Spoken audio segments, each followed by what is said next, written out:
L'une des choses qui m'énerve, et là je me sens la responsabilité parmi les pères de crier sur cela. Il y a une jeune génération de prophètes économiques. Et surtout ceux qui viennent de Kinshasa. Dans les provinces, quand on voit un prophète de Kinshasa, on a peur. Je suis allé dernièrement à Goma. On m'a parlé d'un prophète qui a fait un appel de fonds pour un pasteur. Et puis après, il demande au pasteur, je vais aller prier pour sanctifier l'argent. Depuis qu'il est parti pour sanctifier l'argent, il n'est jamais revenu. Prophète de Kinshasa.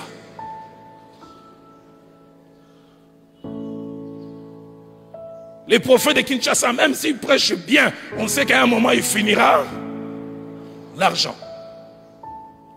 Un prophète qui est mort. Je me souviens en 2000, non, on n'était même pas en 2098. J'avais une porte ouverte pour aller en Angleterre. Un ami m'appelle, il cite les noms. Il dit, vieux Bongisa Banzondo.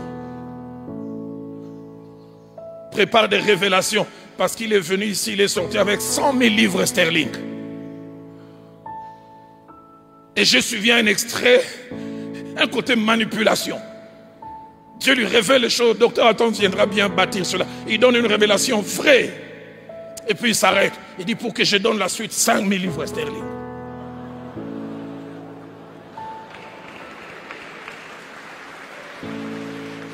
Ces genres de prophètes, dans la Bible, il n'y en a pas. Peut-être dans votre Bible. J'aimerais vous poser la question, Bouta Wapi. J'aimerais dire comme papa Kelani dit, Libota na nyoka. Race de vipères. Bozo fingi sabiso. Il s'arrête. Un don véritable, un ministère réel. Ce que Dieu lui donne aussi est réel. Mais éthique, zéro, chijengo. Seigneur, redresse l'éthique dans l'église de mon pays.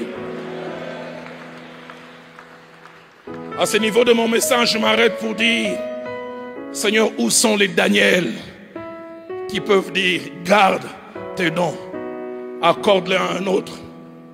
Mais je fais aussi une prière, Seigneur, donne-nous, ou mieux, redonne-nous encore des prophètes comme Daniel. Le deuxième exemple, c'est celui d'Élisée. Waouh, quelle réaction d'Élisée. Placez-moi ce verset. Qu'est-ce qu'Élisée lui dit? Comme Daniel. Élisée dit, niet. Élisée dit, je ne prends pas. Placez-moi le verset 16. Élisée répondit, l'Éternel dont je suis le serviteur est vivant. Je n'accepterai pas. Je n'accepterai pas. Écoutez ce que la Bible poursuit. Naaman, elle est pressa d'accepter, mais elle refusa. J'insiste, il n'a pas demandé.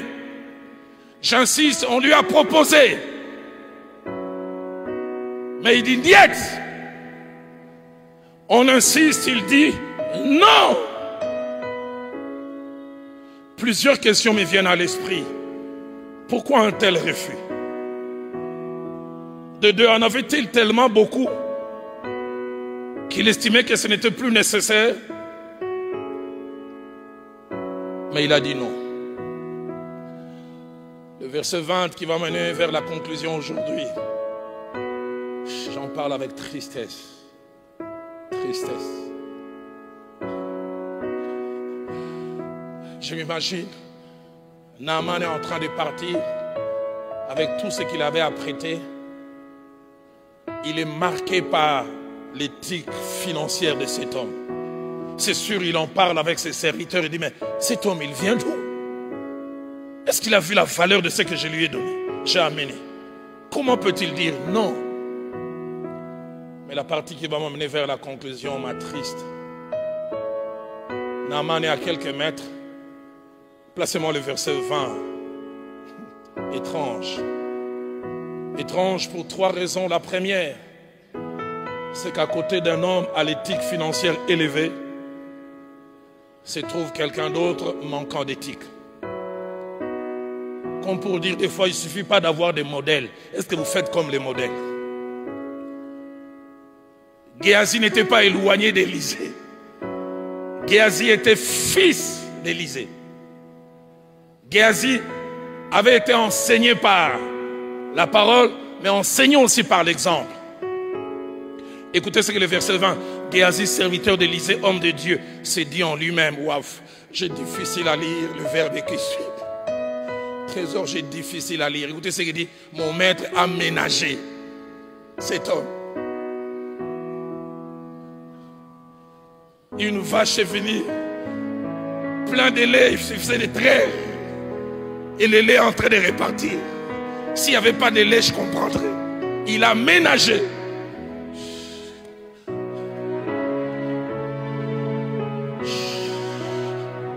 Je ne veux pas être Élisée. Deuxième chose qui frappe, on voit sa souffrance de voir les biens matériels répartis. Souffrance. Il souffrait tellement que la Bible dit, il courut vers lui.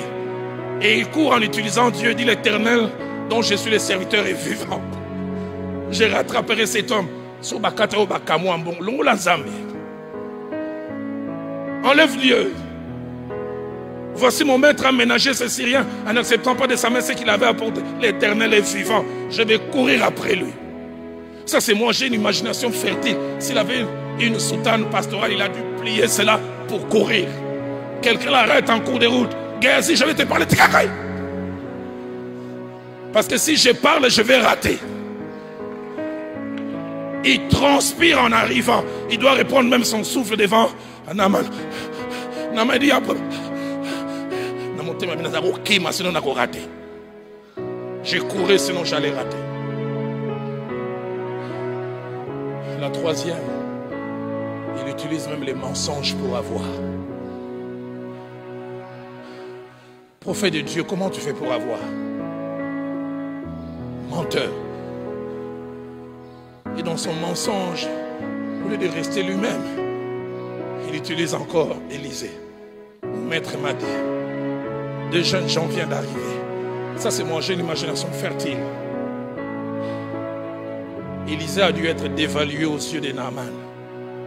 Naaman s'est dit, mais je lui avais donné. Il a refusé. Et maintenant, il commence à m'envoyer des gens en courant. À cause d'un menteur, quelqu'un est mal vu alors qu'il n'a rien fait.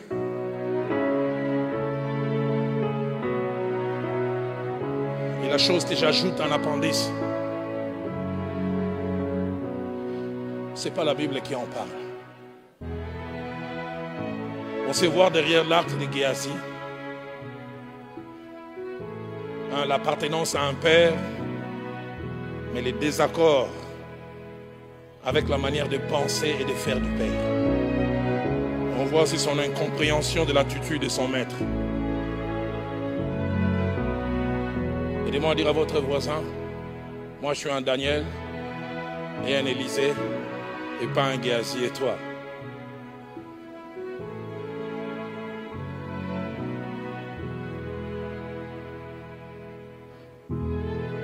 Alors que j'invite notre groupe musical à monter pour un temps de prière, j'ai à cœur de vous poser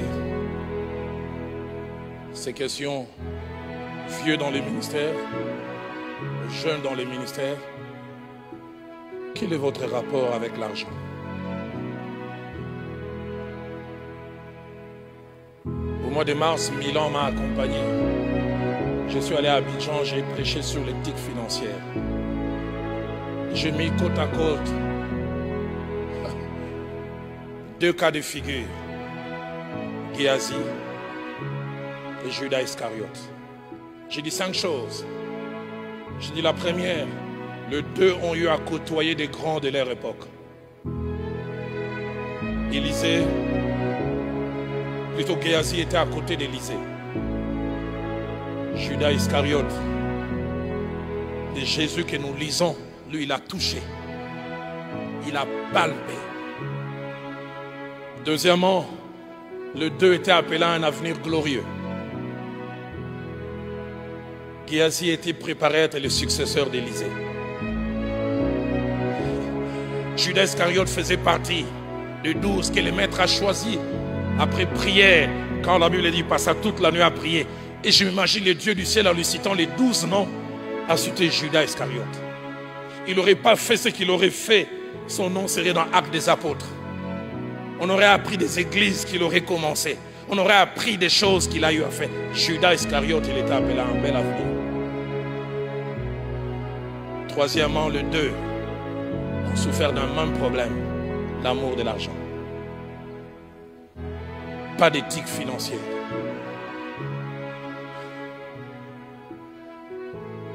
Élisée à côté d'Élie, plutôt Géasi à côté d'Élie, et Judas Iscariote. Troisième et quatrième et avant-dernière chose, étrange. Les deux n'ont jamais profité des choses pour lesquelles ils ont été détruits. Pourquoi? Parce que Géasi, la Bible dit, il a attrapé la lèpre. Et tout le prix, on les mettait de côté. Tout ce qu'il avait prié, qu'il était allé cacher, il n'en a jamais profité. Judas Iscariote, on ne sait pas comment, lui qui courait derrière le bien, à un moment, la conscience revient, il va aller remettre. Et la Bible dit, on lui dit qu'importe. Et ma Bible à moi dit, il jeta cela. Et la cinquième, les deux sont passés à côté. Ils ne sont jamais devenus ce qu'ils devaient devenir.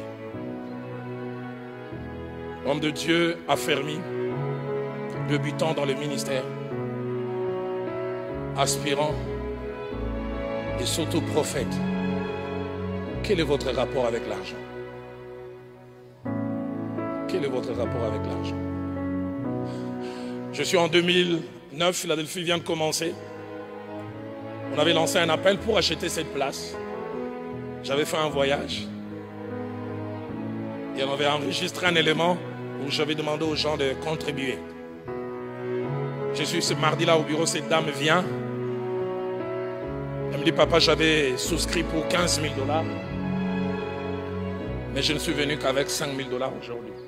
Et comme je l'ai dit, j'ai vu mon père, Feu Jacques-André Vernon, le faire. Elle prend 5 000 $ et puis elle sort 500 $. Elle dit, pasteur, ça c'est pour toi, mais les 5 000 $ c'est pour la souscription. J'ai pris mon téléphone. Milan, tu peux venir? Il dit, non, mais ce n'est pas nécessaire. Je dis, c'est nécessaire pour moi. Je voulais aussi lui envoyer un message, lui montrer que je suis transparent. Qu'elle soit en confiance. Milan arrive, Milan fait reçu. Il lui donne 5 000. Je prie pour ces dames, amen. Milan sort. Il dit, j'ai encore des choses à dire. Je dis, mais on a fini. Il dit, non. Il dit, ça fait 1 an et demie que je viens en Philadelphie, mais j'ai passé 10 ans dans une autre église. L'église où j'étais, et les 5 000 et les 500 allaient partir dans la même direction. Je voulais juste tester si tu étais différent. Parce qu'au fait, j'avais les 10 000, les 15 000. Et elle fait sortir les 10 000. Je fais la même chose, j'appelle Milan. Milan vient et fait un reçu. Non, vous avez acclamé trop tôt, attendez encore. Attendez. Ah, c'est moi qui prêche, non?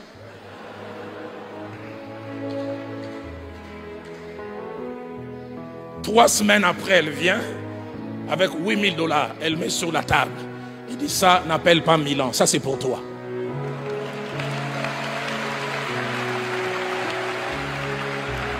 Qu'est-ce que je voudrais dire? Ça fait du bien aux Oliambo, on a conscience tranquille. Que Dieu nous donne des Élisée, que Dieu nous donne de Daniel. Est-ce qu'on peut s'élever en acclamant les seigneurs?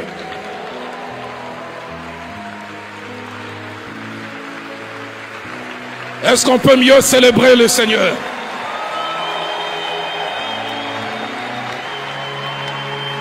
Ce combat n'est pas un combat extérieur, c'est un combat intérieur.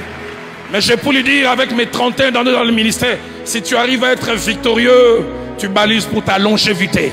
Si tu arrives à être victorieux, tu travailles pour ta crédibilité.